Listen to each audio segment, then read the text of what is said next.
Hello and welcome to the WBAP 820 570 KLIF Weather Podcast for Thursday, December 1st, 2022. I'm Chief Meteorologist Brad Barton from the Cumulus Media Center in DFW.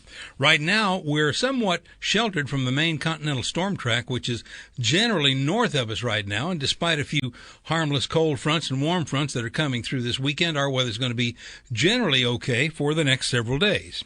Let's take a look first at our satellite loop this morning, and this loop really demonstrates how useful satellites can be. The flat white clouds that are drifting north are low-level clouds of fairly rich Gulf moisture, which could leave some fog or drizzle in the DFW area on Friday morning. Meanwhile, you can see the white puffy clouds on top of the low cloud deck, and they're moving from southwest to northeast, and they're just harmless fair weather clouds. But I wanted you to see the distinct layers of the atmosphere, which is the real challenge of weather forecasting, which is a three-dimensional proposition, actually 4 dimensions. We try to determine where everything's going to be, east, west, north, south, and we look at several different levels of altitude in the atmosphere, from the surface up to the stratosphere, up to 50,000 feet, and when those elements are going to arrive at a particular point. The 4th dimension is time. All right, our national radar view today shows showers in the old storm system that came through the Midwest, moving out of the northeastern part of the country today, plus some routine lake effect snows downwind from Lakes Erie and Ontario. You know, areas around Buffalo, New York earlier this week picked up over 6 feet of snow in little more than a day. You know, when there's a stiff northwest wind blowing cold air across the lakes, it picks up the warm, moist air rising out of the water, and then it cools into snow and dumps heavy snows on the colder ground surfaces just downwind of the lakes.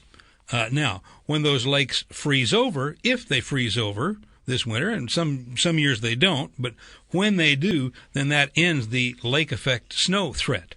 Meanwhile, out west, a new storm system is moving in on California, but it's going to be riding up across the country north of Texas this week. All right, that takes us to our upper-level 500 millibar forecast model for the next 5 to 7 days. If you'll notice, this high-pressure zone over Texas and much of the Gulf of Mexico, that high is going to force the continental storm tracks well north of Texas for the next several days.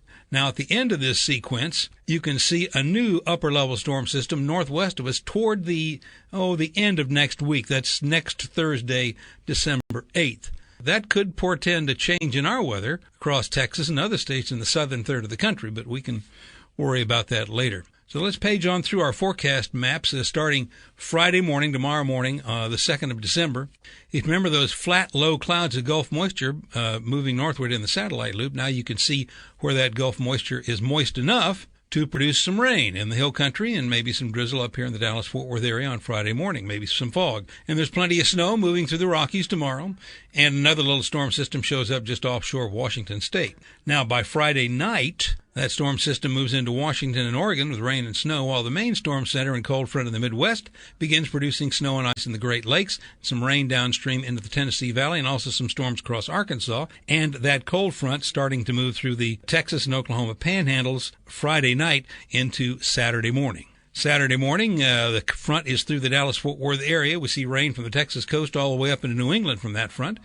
And here in North Texas, we're going to have some chilly north winds from that cold front to come through here, and some routine rain and snow on the west coast. Sunday morning, a little rain left over in the Ozarks, spreading eastward into the northern areas of Mississippi and Alabama. Meanwhile, the two systems on the west coast converge somewhat to produce heavier rains in California and heavier snows in the higher elevations of Oregon, Idaho, and Wyoming. Now, on Monday, our weekend cold front in Texas moves back as a warm front, setting off some new rains in the Tennessee Valley with some routine snows in the Great Lakes and the Rockies. On Tuesday, Gulf moisture supporting that warm front produces more rain from Tennessee on up into the Virginias, and in the northern end of it, more snows in the Great Lakes with a fairly minor Atlantic storm system, Atlantic front, producing some heavier rains up in New England. Now, on Wednesday, the various storm systems that have been active for the last few days kind of tend to rain themselves out.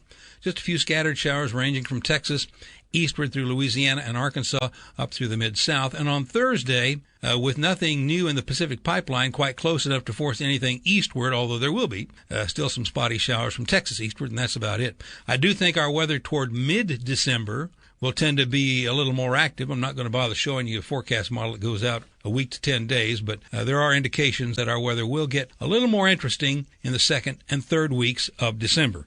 Meanwhile, here's the forecast. We're going to be partly cloudy, breezy, and cool the rest of the day with a high of only 55, but a nice day. Southeast winds 10 to 20.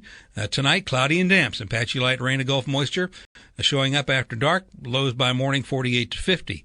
Tomorrow, after the low clouds or fog burn off, we'll be clearing, windy, and warmer during the afternoon. The warm front comes through. We'll have a high Friday of 70, low 48, south winds 15 to 25.